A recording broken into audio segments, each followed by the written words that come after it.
Hello and welcome to a Monday edition of the Managing Madrid Podcast. I'm your host, Kiyan Sobhani, joined by the great Lucas Navarrete. We are in some ways a day late because there was a lot to talk about yesterday with a flurry of news, mostly bad, coming in. And we had definitely enough to talk about last night. But as I said last night, we just couldn't record and put a recording together. But sometimes that actually works out because it gives you a day to reflect. It gives you a day to think about it and sleep on it and come with a renewed, refreshed perspective. So joining me to discuss everything surrounding Real Madrid in the last 24 hours or so is Lucas. How you doing, Lucas? Hey, Kiyan, I'm doing fine. I have a bit of a cold due to the air conditioner and how much we rely on it here in Valencia. So still recovering a bit, bad timing since I'm leaving to the US in just 5 days or so.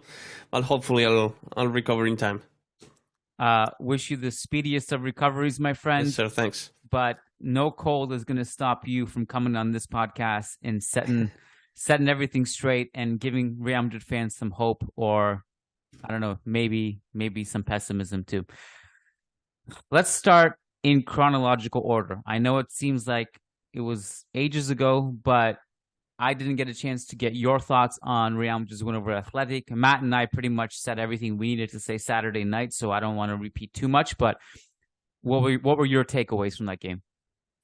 Yeah, I agree with what you guys said. I caught what you said. I listened to it. Also, I agree with Ancelotti's takes on the game. I thought the team dominated the first half. Very pleased with how they performed during those first 45 minutes. Then it's true that the intensity kind of dropped a little bit in the second half. The team struggled a little bit more, creating quality chances and all that. But obviously, the lead was comfortable enough so that we don't have to care as much or be concerned about it. Overall, pleased with the performance. I didn't expect such a quote-unquote easy win at San Mamés, and well, we find ourselves already 2 points ahead of Barcelona, which is definitely ideal and something that probably we wouldn't have expected last week, considering the teams both Barcelona and Madrid were facing. What a gong show that Getafe-Barca game was. Just when you thought La Liga was dying, the Bordalas masterclass comes in, pulls us right back Never disappoint. With just some of the greatest shithousery you've seen and some really ridiculous refereeing. I don't know what was happening half the time, but the ball was barely in play. And that just how Getafe drew it up. I'm pretty sure they're very, very pleased with that. Xavi less so. Okay, so on Saturday night, Lucas, we had an inkling that Militao's injury was going to be bad. So when we woke up Sunday and saw the news, it wasn't entirely shocking that was the diagnosis, although it was still disappointing and heartbreaking to see a really surreal situation where you have two big ACL injuries to two of our defensive pillars in a very, very short time span, pretty much derailing the season in a lot of ways. So we already talked about the Courtois situation, and since you and I last spoke, we got Kepa, so we got to talk about that as well. But let's start with the Militao injury. The diagnosis is obviously brutal, at least 6 months out. What does this mean for our defense next season? The main issue is the lack of depth Real Madrid have all of a sudden in that spot. It's all down to Rudiger, Alaba, and Nacho for the entire season, which means that as soon as one of those gets a small injury or a very short suspension, Real Madrid won't have any pure center back sitting on the bench. Obviously, I have to assume that Ancelotti will call some Castilla players in that situation, but you know what I'm talking about. They won't be as reliable as a regular first team player. So that's what hurts most on a regular basis, on a big game or whatever. As great as Militao is, I think he's obviously the best center back in Real Madrid's squad.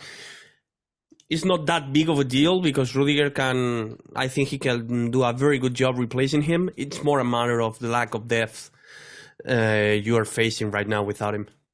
Well, that's my biggest concern. I am not at all worried about our options right now with Militao gone.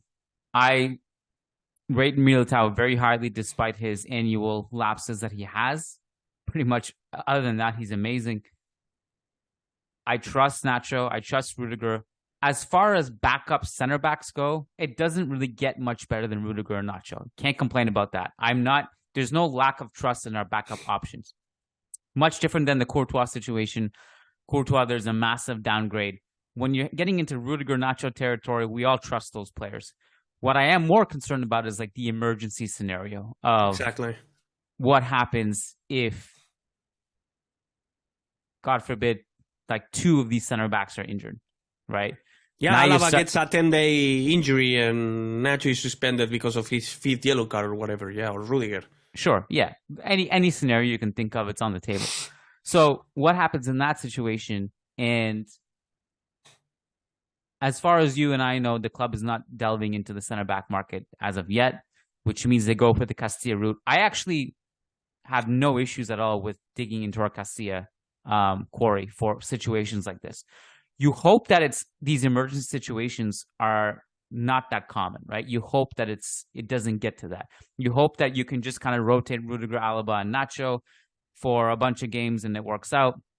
Maybe it sucks now that you already lost Vallejo, but you can't control these things. So I have no issues at all going into the quarry for moments like this. But I said this to Matt, and I'm curious to know what you think of this. I'm not sure if Ancelotti would actually go into the quarry in those situations. Like, if there's an emergency scenario, do you think he would rather just put Tchouaméni or Mendy, our center back? Mendy. To me, Mendy is the clear and obvious answer, if healthy, which is a big if, obviously, considering Mendy's past with injuries in the last 2 years or so. But if Mendy is available, I expect Mendy would be the emergency option, way ahead than Tchouaméni, actually. I think it's pretty obvious to me, in my opinion, yeah. I mean, we're talking about slim pickings here. Like, yeah. Right now, our options are a left back who never plays as our 4th choice center back. Fine. I actually like Mendy suited. I remember mentioning this a couple years ago, actually. I think this was in the Zidane days. Mm-hmm. Mendy as a left center back in a 3-5-2 actually makes sense to me in a lot of ways. And I remember going through my reasons why. But in a 4-man back line, as long as it's not something that happens every game, it's fine.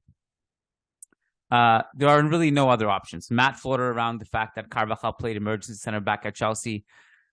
I've gone back and watched that game a few times, actually.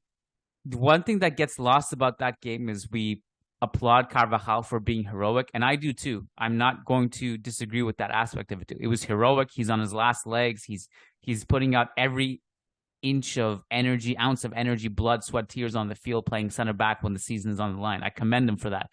But he actually did not play well in that situation. Like, it was chaos, and he was really struggling to cope. But he did his best. So I don't love ideas like that. But you just hope that it doesn't actually get down to that situation. But I agree with you. It's time to miss Vallejo already. Hey man, Vallejo provided some respectable minutes here and there when called upon. Do you want to go into, like, despite it not being maybe a realistic thing, do we want to entertain the thought exercise of talking about potential center back signings? 2 names that came to mind, at least for me, were Ramos, obviously, because he's a free agent. Not very realistic, and Pepe. Those two, know the club. Ramos would be a little bit more problematic because I don't expect him to accept the role Real Madrid would need him for. Whereas Pepe, I think, would make more sense. But again, not very realistic, and Real Madrid are not going to entertain the idea. But those 2 names came to mind when thinking about the possibility. So, despite this not being maybe a realistic scenario to talk about these options, it is kind of a fun thing to do. To just talk about these theoretical things. Ramos is fascinating to me, and so was Pepe, because as far as I've seen, and you know me, I don't really check things much outside the select few people I follow, but you're the only person I've seen actually bring up Pepe as like a why not flyer, club legend, and we all love him. Ironically, we had a segment about him just a few days ago, before all this happened. But let's start with Ramos. this has been floated around a lot, in part because it's easy to bring him up, right? He's a free agent. He's a club legend. Maybe feels like it's a bit unfinished business the way he left. Talk me through it, just as a thought exercise, as a fun hypothetical. Why is this a bad idea, or why is it a good idea? On one hand, it would be good because I think he still has some fuel in the tank. We saw it against Bayern last season. I thought he was phenomenal in that game. Yep. But it wouldn't be that. Obviously, you also would give him the ability and the opportunity to kind of retire here after his controversial departure. So those two things would definitely be positive. I think like he will have a good opportunity to like rebuild or reestablish his legacy in the club. But again, I don't think he would accept the role behind Nacho as a fourth center back in Real Madrid's current roster right now. I think that's not the role he wants in football, and it would not be easy for him to accept such a role. Again, we can possibly discuss if he would be a better option as a third center back than Nacho, but then you're probably doing Nacho a big disservice after he actually wanted to extend his deal this summer. You know, obviously this is elite football, and you're not here to do favors. But it would not be a good thing to do to Nacho, in my opinion. So I never actually entertained the thought of Real Madrid signing Ramos.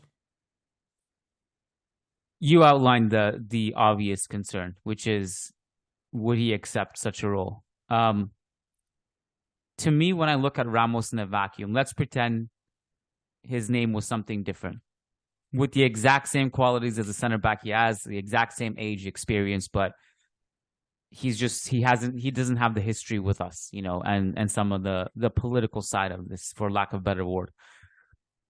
It would be an interesting signing. There's nothing wrong with that signing in a vacuum. Do I advocate for him to come here and start in lieu of Militao and over Rudiger and Nacho? I don't. But like you said, I think he still has some moments left in the tank. And he proved that against Bayern recently. He was PSG's best player upon elimination. Then you have the fact that he's not obviously Sergio Ramos of old. I mean, even in his last year at Real Madrid, and I remember writing about this quite a bit, there were actual tangible examples of he had lost a step. The ability to keep up with fast players. And I mean, some of those physical tools that he once had, he just doesn't have anymore. And that actually started to fade about 2-3 years ago. And he's just not as daunting of an aerial threat as he once was, despite him, you know, still being a strong defender and a strong presence. But as a fourth choice center back, you know, again, it doesn't get any better than somebody like him. The question is always, once you let his presence linger for, you know, a year or so, does he accept? Will there be murmurings of like, oh, maybe he should start this game or that game? Like, would he be okay with almost never playing, or only playing as the amount that Nacho does, for example, you know, last season? My hunch tells me like it's usually not a good idea to bring back 4 more players in these scenarios, because it almost, you know, there's not a huge sample size of it being a good idea or a success. But I wonder, like, maybe we're being harsh on him. That why would he not accept a role like that? I mean, he understands he's not what he used to be. He understands that he doesn't have as much leverage as he used to. I think in this scenario, Lucas, correct me if I'm wrong, I think he would probably be open to it. I would guess that the club probably has moved on from him more than him not wanting to come back. I don't know. I think it's both things. I don't see him accepting the fact that he should be behind Nacho in the rotation. That's the issue for me, is being the fourth center back, not the third. The third, I could see him accepting that role. Sure. But being behind Nacho, I don't think he sees himself as that kind of player now. If I'm him, to be quite honest, I see a lot of playing time on the table, even if I'm fourth choice, knowing just how it shakes out at Real Madrid with injuries. and suspensions and rotations, etc. But this might be a mood conversation. How good does that Nacho renewal look now? Great, yeah, definitely. One of the low-key best businesses of the summer. Also for him, by the way. Like he bet on himself, and he's going to get more minutes than he expected for a full season. He's going to get more minutes than he did last year. He wasn't happy about his role. He let everyone know about that, and it's been wonderful for both sides. I mean, it's not only for Real Madrid that the extension has been great. It's also been great for him. Huge opportunity for Rudiger as well to take this. Absolutely, yeah, and never lose it potentially. He has that kind of quality that maybe whenever Militao comes back, it might actually be Alaba the one who struggles the most in that competition for the spot if Militao comes back healthy. Rudiger has a good competition to establish himself as an undisputed, good opportunity, to establish himself as an undisputed starter here, I think. Well, of course, also what Rudiger has over Alaba in that discussion when Militao comes back is age. Very, very small amount, but he's slightly younger. But based on what we saw at Chelsea and also what we saw in a big game like Manchester City in the first leg at the Bernabeu, there's no doubt that he has the quality to take this role. He struggled a little bit in the first half first half of the season last year, but the second half was definitely much better. There were no questions about his ability to play for Real Madrid after those first few months in the club, which were again a bit shaky, a bit rusty here and there. But the second half of the season was definitely much better, and I'm perfectly calm with him starting now. So I want to go back to your Pepe option. I just want to get your thoughts on why you would put him over Ramos in this situation, given that Pepe is actually 40 years old. What is it there about Pepe that you would welcome this more? Is it more like the political side of things? Maybe he would be less of a struggle in that sense, or something different? I think his age is actually something positive in this case because, his age probably doesn't actually allow him to believe he's a better option than Nacho to play week in and week out. He in such a pressured team like Real Madrid. And also, I don't know, it's just a matter of his departure being a little bit more less disappointing than Ramos. And he obviously never had that big of an ego as Ramos either. I don't know. To me, these romantic options thrown out there, I kind of wanted to see Pepe a little bit more, even though I probably acknowledge that Ramos would be a better fit from a quality standpoint. But again, Pepe's age would probably make things a little bit easier for Real Madrid in terms of managing his role and his ego. Well, you mentioned, his departure being less disappointing. It's true overall. Like, that part of it is true. But I just remember being devastated when he left because it just came down to a 2-year versus 1-year renewal. And we wouldn't give him the 2-year. Having said that, I thought Varane stepped up and played well, and obviously we won a 3-peat, so it wasn't a huge deal in hindsight. But going back to this discussion, Pepe, 40 years old, the main difference between him and Ramos right now actually is that Pepe has a starting role in a team. Yeah, in a good team. In a good team, and in that sense, I think I wonder where his head is at. Would he rather come to Real Madrid and be part of possibly a European run, or would he rather just stay in his role and be happy where he is? He's still really good on the ball. In terms of ball playing center backs, even at the age of 40, Pepe is still one of the best, and that's something that gets overlooked with him. Still an elite tackler. So it's like Pepe at 40. He's still really good. Yeah, he's still really good. Yeah. He's actually aged, I think we talked about this on one episode, maybe years ago even. We said that he aged better than both Ramos and Varane. I think during that Ramos first season in PSG, where he pretty much never played, he missed the entirety of the year. We all, and Varane was also struggling a little bit in Manchester United. We all said that, that Pepe had aged better than both Varane and Ramos, ironically. Yeah. The other one that is a little bit more of a sure thing, a more of a competitive signing for the rest of the back line is someone like Pavard, who, if you're to believe some of the reports in Bild, it could be up to 50 million. And I just don't see the club doing that. There's like no chance. So even entertaining that idea, I think, is probably unrealistic, although he provides you more of like a competitive signing as someone who's a bit younger, who has maybe the case to actually start. In which case that's a little bit different. Was there any other names that you thought of?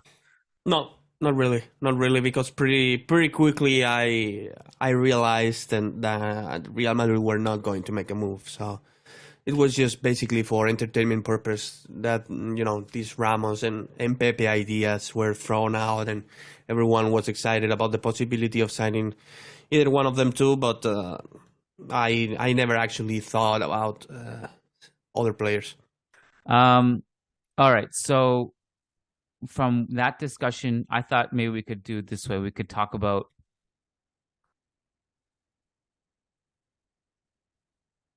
let's talk about Kepa first and then Mbappe. So you correctly called. I mean, you did say that De Gea was the number one choice for the club, but you also correctly called that if it's Kepa, it would be a 1-year loan deal, which is what it turned out to be. I have some thoughts on it. I'm curious to get your thoughts on it. Kepa to Real Madrid official. What are your thoughts? Makes sense. Makes total sense to me. I think that Real Madrid were committed to De Gea because they thought that that Kepa's deal with Bayern was pretty much done. And since that move was expected to be permanent, I think the one to Bayern, not entirely sure, but anyway, they kind of wanted it to be a loan deal, but weren't as optimistic about that possibility being real, and that's why Madrid appeared to be more committed to De Gea than Kepa. But in the end, Kepa decided to put his talks with Bayern in hold and accept the possibility of joining Madrid instead, and it makes total sense to me. He's still a good goalkeeper. Obviously, still a huge downgrade when we're talking Courtois, but it's a perfect deal to me. He'll leave the club next summer when Courtois is already back. Real Madrid won't have this controversy whenever Courtois comes back, and on the other hand, Kepa gets a good chance to prove his worth in an elite club.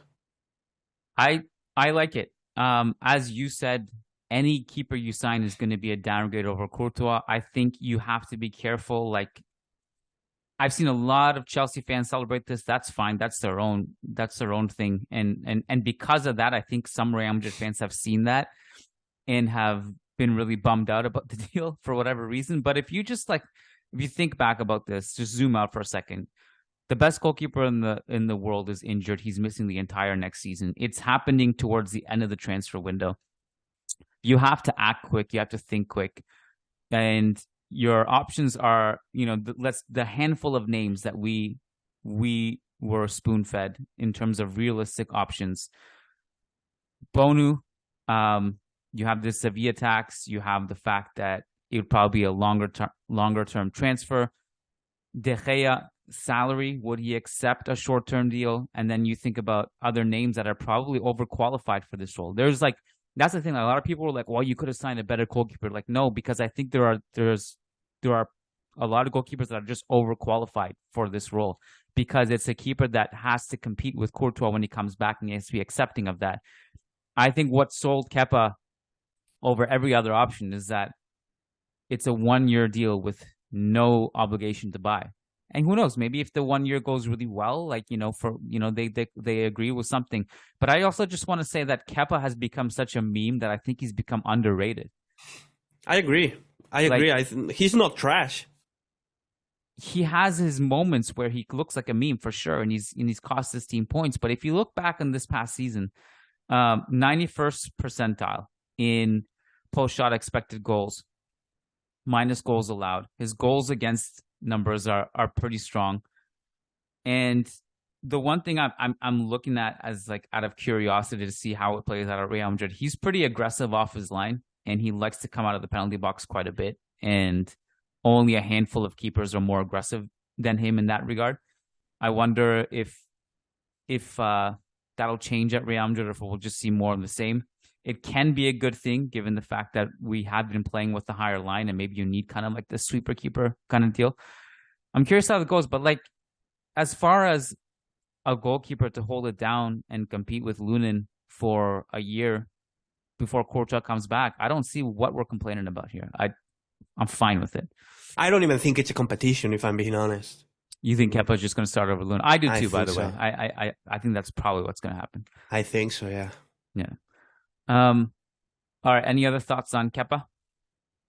No, not really. Just looking forward to see if he has what it takes in this kind of his second chance to play for Real Madrid, after that failed transfer in 2018, I think it was, when we all thought he was going to sign for Real Madrid. Zidane kind of stopped that deal. And interesting. Will be definitely interesting to see him performing. I can already kind of see the narrative of him being a bit of a scapegoat because of the fact that he's kind of a meme on Twitter and social media, and also because the drop-off and the downgrade when compared to Courtois is huge. So his actions and his saves or lack of saves will definitely be monitored very closely by the fans. But I think he's a better option than Lunin, so I think Madrid did a good job here. So yesterday was, on top of all of this, was the Mbappe hysteria. They brought him back in the squad, and reports in France that he's going to renew. At the time of this recording, he still hasn't renewed with PSG. I have to get some things off my chest, Lucas. You may agree or disagree, and then I'll hand over the floor to you, okay? Yes, sir. I think we're all yelling about the wrong things here. We're all complaining about the wrong things. We're mad at Mbappe for what, in my opinion, is he's actually fundamentally done nothing wrong in this situation. Just hear me out. We haven't contacted him. He hasn't contacted us. He wanted to stay at PSG and finish his contract. PSG got mad at him because they wanted a commitment beyond that, a renewal, and he didn't want to do that. Again, up until this point, he hasn't done that yet. We're mad at him for that. He's in his right to do whatever the hell he's doing. I think you can twist the discussion and say, well, we're done with him and all this and stuff. He's been leading us on. Quite frankly, he hasn't done anything to lead us on this summer. He hasn't said anything. He just said he's going to stay at PSG, and that's it. Like, it's our fault. Like, the fans, the media, these aggregator accounts who have just, in my opinion, just make things, they do more damage than they do anything positive. It's just mass hysteria. And everyone's just losing their mind and yelling about stuff. Blame Real Madrid in this situation. Let's blame ourselves, because we're the ones who have not signed a striker because of this guy. So, there was a report by Jose Felix Diaz yesterday in Marca, who, of course, he is a Florentino Perez mouthpiece. He put out a report and saying Real Madrid are shocked that fans are upset about this whole thing, labeling it as a failure, because it's not a failure if we didn't try to sign him. The failure is not failing to sign Mbappe or not trying to sign him. The failure is that you haven't signed a goal scorer yet. It's a huge risk going into next summer, relying on this guy to be free, which, again, I'm not saying is off the table. The saga has been different every day, and in some ways the same every day. It might still yet happen. But in the very realistic scenario, but this guy who maybe we've been all spoon-fed by him and his cartoons that this guy is his dream is to play for Real Madrid. Maybe his dream is something else. Maybe his dream is to take over the Illuminati one day, based on how he's manipulated this and that and controlled that, and now he's got Dembele and he's got Neymar kicked out. He's got power. I don't know if his dream is to play for Real Madrid or is it just to have power and money. Regardless, in the very realistic scenario that this guy doesn't come next summer, how many times are you going to keep waiting? Because we need a goal scorer. And that's just a huge risk. So that, I think we have to yell at our own decision-making here rather than at this guy who's just, doing what he's doing in my opinion, this summer specifically, he hasn't let us on. He just has been wanting to stay at PSG. We haven't contacted him. He hasn't contacted us, and it ends there. There's too much hysteria around this, in my opinion. What is your take? I can see what you're saying, and you're right. But on the other hand, it's been like 4 or 5 years without a single public gesture from him to kind of complete his quote-unquote dream of signing for Madrid. And we've seen this from Bellingham and Tchouaméni. Why are we waiting for his gesture? That's our fault, absolutely. not his fault. Oh, well, absolutely. I think it's Real Madrid's fault for still trusting this guy, this guy's worth. What happened last year was, to me, the nail in the coffin in this saga already. Like, you cannot trust him. You should just move on and try to sign whoever wants to play for you. Like Bellingham and Tchouaméni clearly wanted to play for you. They could have gone somewhere else, and chose Real Madrid instead. No matter the money, no matter, they even let their own club know that, hey, I want to go to Real Madrid, accept this offer instead of Liverpool, instead of whoever else came after them. Correct. Kepa too, by the way, to be fair. Exactly. So Mbappe hasn't done this in history, period. And, Real Madrid have been compromising their strategy and their team for many, many, many, many years already, only for Mbappe to kind of still not commit to Real Madrid. So I think it's Real Madrid's fault. But on the other hand, I don't know, maybe it's just coincidence, but both times, last year and this year, the whole rumors and the whole saga ended right after Real Madrid had given up on their other two targets for the striker spot. Last year it was Haaland, who was rumored to be in Real Madrid's radar, but Real Madrid chose to go after Mbappe instead.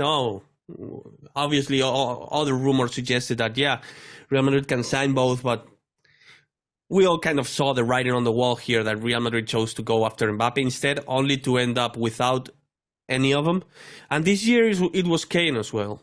Maybe Real Madrid would have actually gone after Kane in June or in July had they known that Mbappe was not going to commit a single inch towards a Real Madrid move. I don't know. I just don't like the guy. It's happened for the last few years or so that I think he overthinks and overdoes everything about his career. And to me, it's time for Real Madrid to move on and just consider other signings, man. Stop compromising your team and your whole strategy and your whole plan for the future because of the possibility of signing Mbappe. Yeah. I wonder what some of the Real Madrid players think about this, looking at it, just in terms of the player politics at PSG. Like, do they think like, this guy comes here, he's going to want to take over this place too? Like, he's going to want to, maybe push me out, he wants to bring his own players in. The likes of Rodrigo and Vinicius seem to kind of follow the club's politics of kind of begging Mbappe to sign. So, I don't know. Well, the thing is, Neymar and Mbappe were quite close too. They were friends. I can't claim to know the exact situation, but I do know that ultimately Neymar was pushed out, even though he's not as good as he used to be. And I don't know if you saw recently, and you know me, I don't get involved in this Instagram, like people like tracking what players like on Instagram, but Neymar liked something on Instagram today. Yeah, I saw it. Yeah, you saw that. What was it exactly that he liked? It was just a post saying that Mbappe had achieved his goal of getting rid of Neymar. Yeah. So, different circumstances, we have a younger squad, we have different culture here, we have all that stuff. So I'm not going to sit here and say if he comes, it's going to be completely replicable. But I just wonder, like, what's the common denominator here? Who is the common denominator? If one player is just actively pushing out everyone and trying to have power and control, does that mean that he would completely change that side of him? If he came to Real Madrid, again, Lucas, I know it doesn't look likely at this point, but I'm still not ruling it out necessarily that he comes either this summer or next summer. But certainly at this point, I think it would surprise me more. And quite frankly, if you just reflect on what needed to happen this summer for him to arrive, so many things needed to line up that were difficult to line up. The loyalty bonus, the negotiation process, the transfer fees, all that stuff, and the amount it would take to bring him this summer. You think back on it now, and the fact that Real Madrid never made any contact, it was always going to be difficult, and it still will remain difficult if he were to arrive this summer. Again, I know this is crazy to even think about right now, because everyone has just kind of assumed that now he's just staying at PSG. But again, like, nothing shocks me, nothing surprises me anymore. Another twist in this would not surprise me in the least. There's still no renewal there. Oh, if he signs the extension, it's not going to be this summer. It'll no, happen. Of course. I'm saying like last year, yeah. If he signs the extension, no, of course not. No. I mean that he's not going to sign the extension this summer. Even if he is actually going to sign the extension, he will wait until like May or June. So you're saying that he would stay at PSG this summer without the renewal? Yeah, he will just sign the extension in May or June. Keep milking PSG for more money. Right. Kind of give Real Madrid hopes as well. Yeah. Which essentially means that PSG were bluffing about we'll cast you away. If you absolutely. Renew. But I think we all knew that, right? We all knew that. And I think what the 0-0 draw in their first game of the season, they're like, holy shit, we stink. We can't score goals without this guy. So we have no choice. That's probably what happened. But yeah. Either way, one thing's for sure, whether you agree or disagree on where you are on the Mbappe spectrum, I think we all agree that we were just sick of this, sick of the nonsense. Yeah. And he wins because we're all talking about him. And that's what he wants. He wants he keeps getting bigger contracts too. Yeah. Bigger contracts, more media attention, more hysteria. And I think he's just loving it. So he wins. And the main question for me to the listeners is, do you still want this guy? After seeing that he's just milking the attention of everyone for bigger contracts, here's what I was trying to say for many months already, that you just need to realize it's time to move on, man. This guy is not good for your club, even if he's a fantastic player. I don't think the attention he commands is any good for a club like Real Madrid. And we can all say, oh, he is going to change once he signs for Real Madrid. He will realize Real Madrid's greatness and all that. But I don't think that's a realistic scenario. So I think for real, it's time for Real Madrid to move on and just focus on someone else. Yeah, but Lucas, again, think about like what actually changed in the last 24 hours for you to say this, because not you, because your stance has been consistent the whole way through about this. But what actually changed in the last 24 hours for people to go back and say this about him? Because the only thing that changed was PSG brought him back in the squad. Nothing else changed, and everyone just lost their shit because PSG did that, and they thought everything changed all of a sudden. Nothing actually changed yesterday. I kind of disagree. I think when he was reinstated, he kind of lost a good opportunity. Like PSG kind of gave him a really good opportunity to kind of say, I don't want to play for PSG anymore. I want to join Real Madrid. Like PSG handed Mbappe that opportunity. And not only he didn't take it, but he appeared to be really happy when he was reinstated. So he could have refused to rejoin. I mean, we've seen this in the past from other stars in football. I know it's kind of been uncommon.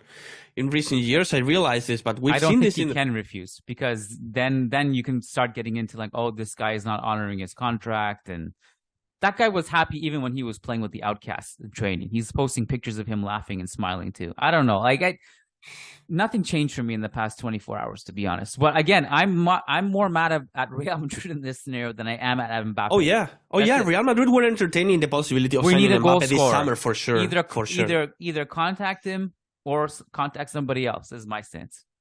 It's not a coincidence that Real Madrid left number 9 vacant and also refused to sign Harry Kane when he was a good possibility and a good target for Ancelotti. It's not. That didn't happen by coincidence. Real Madrid might not have submitted any kind of offer for Mbappe, but they definitely were entertaining the possibility and the idea of signing him this summer.